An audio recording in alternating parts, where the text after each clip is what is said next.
Hi friends, అందరికీ నమస్కారం అండి. తెలంగాణ రాష్ట్ర వ్యాప్తంగా ఉన్నటువంటి ఆసరా పెన్షన్ లబ్ధిదారులకు తాజాగా ఈ రోజు అయితే 4016 రూపాయలు ఎప్పటి నుంచి అందించబోతున్నారు. రాష్ట్ర ప్రభుత్వం ఇక పూర్తి స్థాయిలో కూడా కొన్ని పెన్షన్లు అయితే కట్ చేయనున్నారు. ఇక ఆన్లైన్లో వెరిఫికేషన్ అయితే చేసి ఆల్రెడీ అధికారులు అయితే గుర్తిస్తున్నారు అనమాట. సో ఏ రకంగా గుర్తిస్తున్నారు, ఎవరెవరి పెన్షన్లు రద్దు చేస్తున్నారు, వచ్చే నెల నుంచి పెన్షన్లు కూడా పూర్తి స్థాయిలో కూడా వాళ్ళందరికీ తొలగిస్తున్నారట.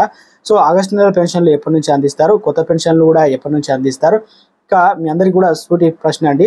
తెలంగాణ రాష్ట్ర వ్యాప్తంగా ఇప్పటి వరకు ఆసరా పెన్షన్లు కనుక మీకు 2016 రూపాయలు చేతికి అందినట్లయితే ఎస్ అని, ఒకవేళ అందకపోతే నో అని తెలియజేయండి. కొంతమంది మిత్రులు చెప్తున్నారు ఏంటంటే జూన్ నెల అదేవిధంగా జూలై నెల పెన్షన్లు అయితే ఇవ్వలేదని అంటున్నారు. ఒకవేళ మీకు అందినట్లయితే ఎస్ అని, అందకపోతే నో అని తెలియజేయండి. ప్రభుత్వానికి విన్నవించిన వాళ్ళమైతాం. ఇక మరొకటి సూటి ప్రశ్న, తెలంగాణలో ఇక ఏ వారంలో అనగా మొదటి వారంలో, రెండో వారం, మూడో వారంలో పెన్షన్లు అయితే అందించాలనేది కామెంట్ సెక్షన్లో తెలియజేయండి. ఒకసారి కామెంట్ బాక్స్ కూడా చెక్ చేసుకోండి.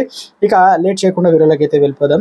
వెళ్ళే ముందు మీ అందరికీ స్మాల్ రిక్వెస్ట్ అండి, చూసిన ప్రతి ఒక్కరు కూడా సబ్స్క్రైబ్ చేసుకోండి. కొత్తగా ఛానల్ వస్తే bell icon all notification activate చేసుకోండి. అదేవిధంగా లైక్ చేసి మిత్రులందరికీ ట్విట్టర్, టెలిగ్రామ్ గ్రూప్లో, వాట్సాప్ గ్రూప్లో షేర్ చేయండి. ఇక లేట్ చేయకుండా వీడియోలోకి అయితే వెళ్ళిపోదామండి. ఇప్పటికే తెలంగాణ రాష్ట్ర వ్యాప్తంగా ఆసరా పెన్షన్ లబ్ధిదారులు అయితే ఆశగా ఎదురు చూస్తున్నారు. ఇక కొత్త జాబితా ఎప్పుడు సిద్ధమవుతుంది, ఇక కొత్త రూల్స్ అయితే జీవోలు అయితే పెట్టబోతున్నారట. ఆ జీవోలు అయితే ఏముండబోతుందని ఒకసారి చూద్దామండి. ఇక మొత్తానికి అయితే తెలంగాణ రాష్ట్ర వ్యాప్తంగా ఒకసారి బడ్జెట్ని అయితే విశ్లేషణాత్మకంగా చూద్దాం. బడ్జెట్ అంటే ఆల్రెడీ 23,000 కోట్ల రూపాయలు ప్రభుత్వం దగ్గర సిద్ధం చేస్తే, గతంలో మంత్రి సీతక్క చెప్పింది బీఆర్ఎస్ ప్రభుత్వంలో అప్లికేషన్ చేసుకున్నారు, కాంగ్రెస్ ప్రభుత్వంలో వచ్చినాక అప్లికేషన్ చేసుకున్నవారు వీళ్ళందరూ కూడా కొత్త పెన్షన్లు అయితే అందిస్తామని చెప్పారు. దీనికి 23,000 కోట్ల రూపాయలు అవసరం అవుతాయని చెప్పారు. కానీ ప్రతిపాదించిన విధంగా అంత అమౌంట్ అయితే పెట్టలేదు. ఒక 15,000 కోట్ల రూపాయలు అయితే కేటాయించడం జరిగిందనమాట. ఇక బీఆర్ఎస్ ప్రభుత్వంలో ఉన్నప్పుడైతే ఒకేసారి దాదాపు 10 లక్షల పెన్షన్లు అయితే శాంక్షన్ అయితే చేశారు.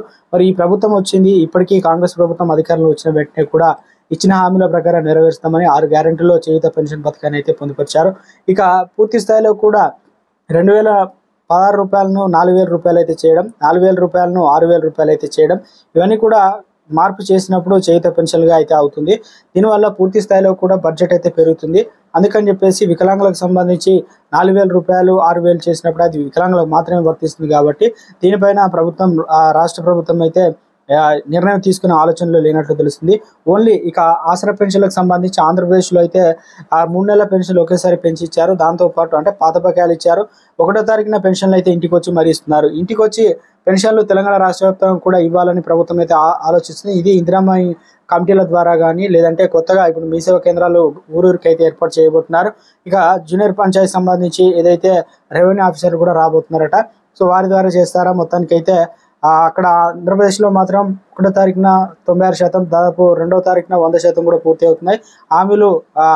అంటే ఈ గ్యారెంటీలకు సంబంధించి ప్రధానంగా ప్రభుత్వం అయితే సిద్ధమవుతున్నట్టు తెలుస్తుంది. కొత్త రూల్స్ ప్రకారం జీవోలు అయితే ఇవైతే పొందుపరచబోయే అవకాశాలు అయితే ఉందట. 4 చక్రాలు కలిగిన వారు వచ్చి ఆసరా పెన్షన్ తీసుకుంటున్నారు. దాదాపు 5, 6, 10 ఎకరాలు ఉన్న వారు కూడా ఆసరా పెన్షన్లు అయితే తీసుకుంటున్నారు. వారు ఆర్థికంగా ఉన్నవారు అవుతారు కాబట్టి ఆ డబ్బులు ఆర్థికంగా ధనికులు ఉన్నవారు కూడా వచ్చి ఆసరా పెన్షన్లు అయితే తీసుకుంటున్నారట. గత బీఆర్ఎస్ ప్రభుత్వంలో దాదాపు భర్త భార్యకు వృద్ధాప్య పెన్షన్లు అయితే 2 పెన్షన్లు కేటగిరీల వారు తీసుకుంటున్నారట. అటువంటి వాటిని గుర్తించి తొలగిస్తున్నారు. ఇక ఉద్యోగులకు సంబంధించి రిటైర్మెంట్ ఏదైతే ఉంటారో వారందరూ కూడా తొలగిస్తున్నారు. ఇప్పటికే ఈ సంఖ్య దాదాపు 5,000 అన్నారు, కానీ ప్రస్తుతానికి 5,000 కాస్త 50,000 వరకు అయ్యే అవకాశాలు అయితే ఉన్నట్లు. ఇక అధికారులు అయితే వీటినన్నింటినీ ఆధార్ కార్డు, దాదాపు మీ యొక్క ఆసరా పెన్షన్లు రేషన్ కార్డు ద్వారా టాలీ చేసినప్పుడు అక్కడ ఈజీగా ఆన్లైన్లో అధికారులు గుర్తించినట్లయితే వాటిని క్యాన్సిల్ చేస్తున్నారు మొత్తం మీద. ఇక మరొక అప్డేట్ అయితే చెప్తానండి. సో ఇక్కడ చూసుకోవచ్చండి, మనకు డబుల్ బెడ్రూమ్ ఇళ్ళ పంపిణీకి రెడీ అయిందనమాట. వరంగల్ జిల్లాలో పూర్తి స్థాయిలో కూడా డబుల్ బెడ్రూమ్ ఇల్లు. ఒకవేళ మీరు కనుక ఏదైతే ఇందిరమ్మ ఇళ్ళ కోసం ఎదురు చూస్తున్నారో, ఒకవేళ మీ బంధువులు కోసం ఎవరైనా కానీ, లబ్ధిదారుల సంఖ్య ఏ రకంగా ఎంపిక చేస్తారు. ఇందిరమ్మ ఇల్లు అంటే 5 లక్షల రూపాయలు, ఎస్సీ కేటగిరీ సంబంధించిన వ్యక్తులకు 6 లక్షల రూపాయలు అయితే అందిస్తామని చెప్పింది.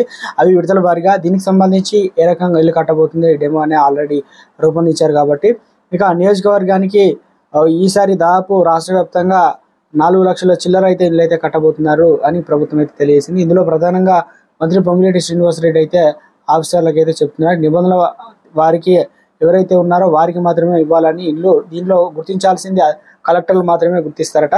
ఇందులో ప్రభుత్వానికి సంబంధించి అంశాలు అయితే అంటే సొంత స్థలం కలిగి ఉండాలి, దారిద్ర్యరేఖ అంటే రేషన్ కార్డు కలిగి ఉండాలి, సామాజికంగా ఆర్థిక సర్వే 2011లో ఆధారంగా చేసుకొని ఇంగ్లాండ్ వారికి మాత్రమే ఇస్తారు. సొంత స్థలం దాని పూర్తి వివరాలు అయితే ఇక ఆధారంగా చేసుకొని ఆన్లైన్లో పక్కాగా ఉండాలి. దాంతోపాటు ఇదివరకు ప్రభుత్వం నుంచి ఏ గృహం నిర్మాణానికి లబ్ధిదారులు అయి ఉండకూడదు. ఇక స్థానికంగా ఇబ్బందులు ఎదురైన నేపథ్యంలో కలెక్టర్లు నిర్ణయం తీసుకునే అవకాశం ఉంది.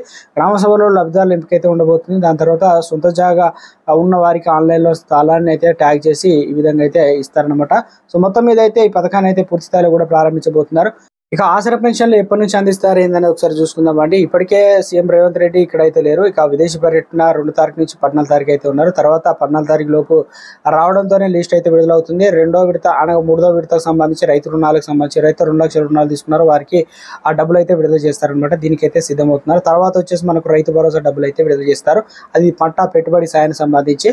ఇక తర్వాత నెక్స్ట్ ప్రాసెస్ వచ్చేసి మనకు ఆసరా పెన్షన్, అది కూడా 4016 రూపాయలు అయితే తొలి జాబితా అయితే విడుదల చేయబోతారట. అది కూడా మనకున్న సమాచారం మేరకు అయితే ఆగస్టులో పెంపు అయితే ఉండవచ్చు. ఒకవేళ పెంచినా కూడా మనకు బడ్జెట్లో చాలా అంశాలు, ఇక బడ్జెట్లో దాదాపు 23,000 కోట్లు అంటే 15,000 కోట్లు సిద్ధం చేశారు. కాబట్టి ఈ అనుగుణంగా చూసుకున్నట్లయితే మనకు 2025లో పెన్షన్లు అయితే లిస్ట్లో మనకు పేరు అయితే ఎక్కే అవకాశాలు అయితే ఉన్నట్టు తెలుస్తుంది. సో మొత్తం మీద అయితే ఇదండి సమాచారం. ఏ చిన్న అప్డేట్ వచ్చినా తెలియజేస్తాను. చూసిన ప్రతి ఒక్కరు లైక్ చేసి ఛానల్